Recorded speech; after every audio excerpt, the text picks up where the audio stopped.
I've heavily contemplated making this video.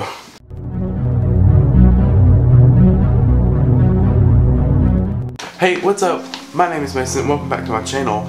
Today is not some aesthetic video or like really cool visually pleasing video. I am sick right now, so if I sound a bit funny, that is why. I'm going to talk about something, or even like around my family. It's just like close friends, like really close friends that I've talked to this about. Yeah, I do have a script and there's a lot, so get ready. So just before I get started, I want to explain this thing. This is a trench coat I had gotten in Charleston, South Carolina, and it smells like an old person's house. It's bad, and like there's a weird stain in the back of the neck, and I'm like, for some reason it smells so. I was about to say it smells like a funeral home. I'm not getting into that, but anyway, their army trench coat, and I thought it would be really cool to wear it for this video because it's kind of creepy. Anyway, this is kind of like a spooky, scary time type of thing. I thought it would be cool because, you know, Halloween's coming up and I need views. I think I'm psychic. Yeah, it's really weird. Like, it freaks me out. First, I have a disclaimer. This could be totally like a whole load of bull. Several factors, like, you could certainly explain it, I guess, but some things I can't explain. But I personally believe in some paranormal stuff like this and find things like this very real. Now this video is going to be kind of lengthy because I did want to get every detail. So the first thing I ever want to talk about was I had a nosebleed. It's my first ever nosebleed at the age of 13. I was in bed. Well, before I get to that, this whole video revolves around nosebleeds and their significance of like being psychic and stuff. Anyway, my first ever nosebleed, I was in bed. I was 13 when this happened. I woke up in the middle of the night and there was a pool of red fluid around me, and I was like, okay, what is this? And my first thought was, oh, my brother had pranked me and like poured red Kool-Aid all over me, because that's how much of it there was, and it's what it looked like. And I was like, oh, why would he do that? I haven't done anything to him here lately. So I like woke up, I got up, and I looked at it, and I was like, I'm still convinced it's a red Kool-Aid, but I'm not going to touch it because I don't know what it is. I was like checking myself out for if I like scratched myself severely. I didn't know what was happening, and I didn't even go look in the mirror, but I went and woke my grandma up, and she's like, oh, you just had a nosebleed, it's okay. And I was like, is this real? Because that's a lot of blood. You know, is this a dream? Because that's a lot of blood I just lost. Ever since then, I've been having nosebleeds at like your cities. And this has been going on for like age 14 to 16. It kind of stopped at the age of 16 whenever I turned 16. One that really stuck to me was whenever I went and visited Washington, D.C. in 8th grade. I had nosebleeds constantly.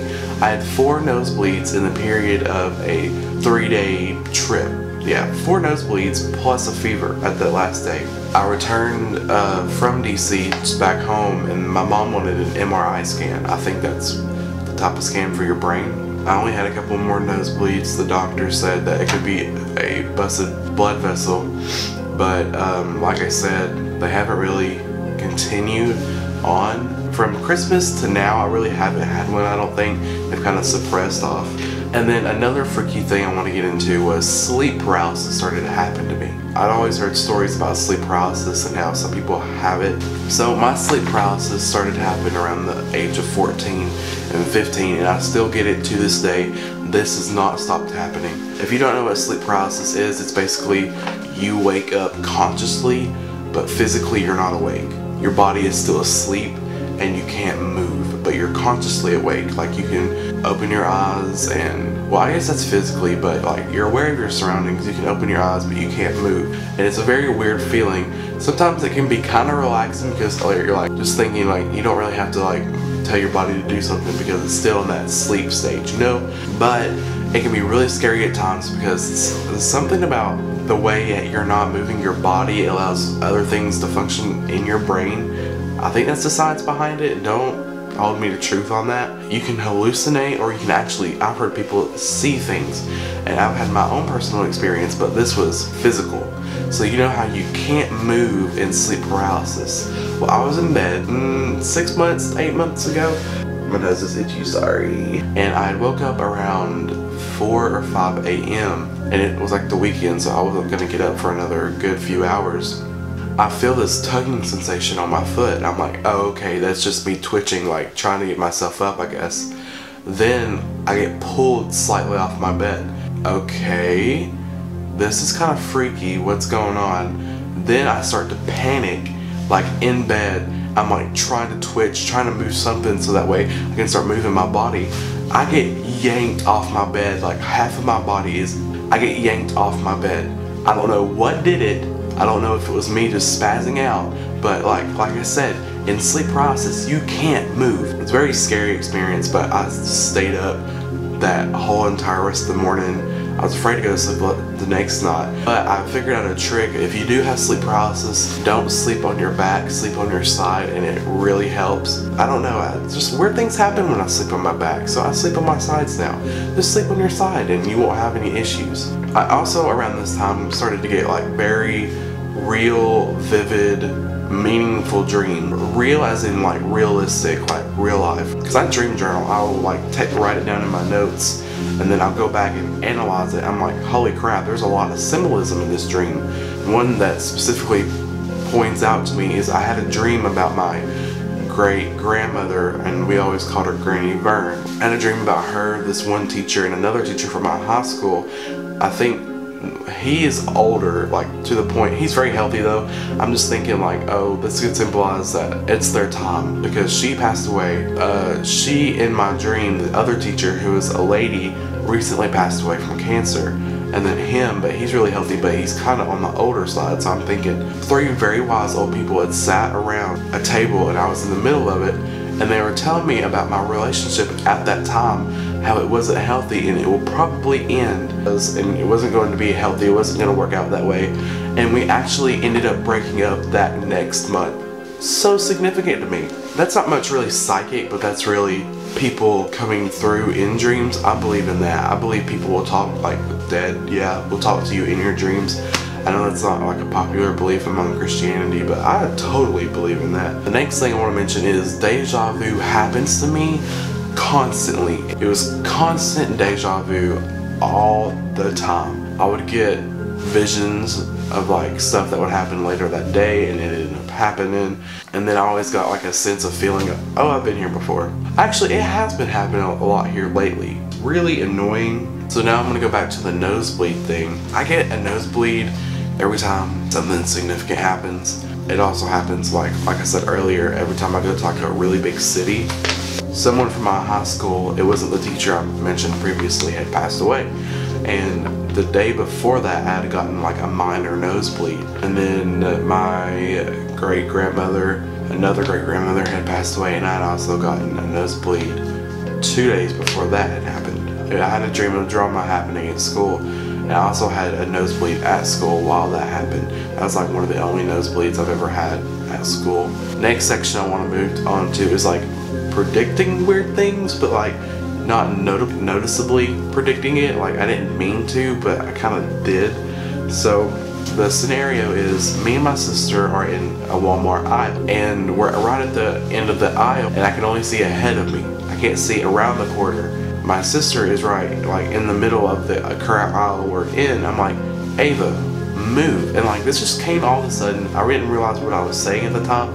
It's like, Ava, move, you're in this old lady's way. And then she's like, what old lady? And then I realized what I had said, because there wasn't an old lady coming around the corner at all. Like there was no way possible for me to know there was an old lady coming around the corner, because you couldn't see, because the products were blocking the view, and we were far enough in the aisle where we couldn't see around the corner. 5 seconds to 10 seconds after that, you see this little old lady coming around the corner saying, excuse me. I flipped out. I had just predicted this old lady coming around the corner in a Walmart aisle. That's not significant at all, but like I just did it, and it freaked me out. Auras? I think it's called an aura. But if you don't know what an aura is, it's basically like your field of energy a person produces, and it usually causes a color around a person, For me, it's whenever I stare at a person for a good minute or two, I can start to see like a little outline of a color around them. People describe it as weird, but I don't describe it as weird because the age thing for this was I've always been able to do it. I've always been able to stare at a person. Oh, a yellow line will appear around them, and then I'll look at another person and a blue line will appear around them.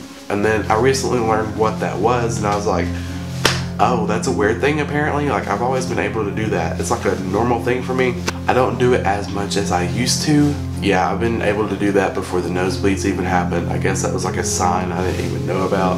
To explain this all, I have been granted myself with 3 theories.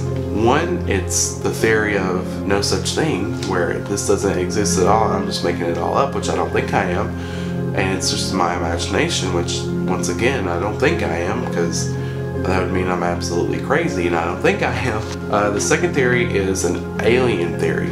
I've done some research on this theory, and I've watched a couple of videos from the Psychic Twins, if you know who those people are. Basically, alien abductions cause nosebleeds and psychic activity within the person. So this would have meant I would have been abducted around the age of... Sorry, I'm getting creeped out. This would have meant I would have been abducted around the age of 13. It wore off or something. I don't know the whole process. Around the age of 16, like a 3-year gap that really was like set off of paranormal activity. I don't really find that theory as believable as the next theory, which is the indigo child theory. Really don't seem to fit in. They seem more intelligent than beyond their years. They seem older than what they really are. They get distracted easily with school, and like they seem school is boring at some points. Indigo children have even been known to have psychic experiences. Basically, what indigo children are called for is their aura, which I can see auras apparently. Color is like an indigo blue color. Now, I've matched with all of these characteristics except I enjoy school. That's the only one I really don't match with. Rules, I'm always compelled to rebel, even though I don't, but I'm always compelled to. Always outside the box. I don't have that many friends unless I'm like on the same level. So that is my theories on this, and personally, I think the indigo child theory is more believable than the other one. So I really hope you enjoyed this weird and different video. Like, comment, and subscribe. Tell me some scary experiences you had when you were a child, or even you have now. Paranormal experiences, psychic experiences, or if you can get this video up to the Psychic Twins, maybe they could help me figure out what's going on with me, because I have no clue. Anyway, thank you for watching, and I will see you guys next time. God bless and goodbye.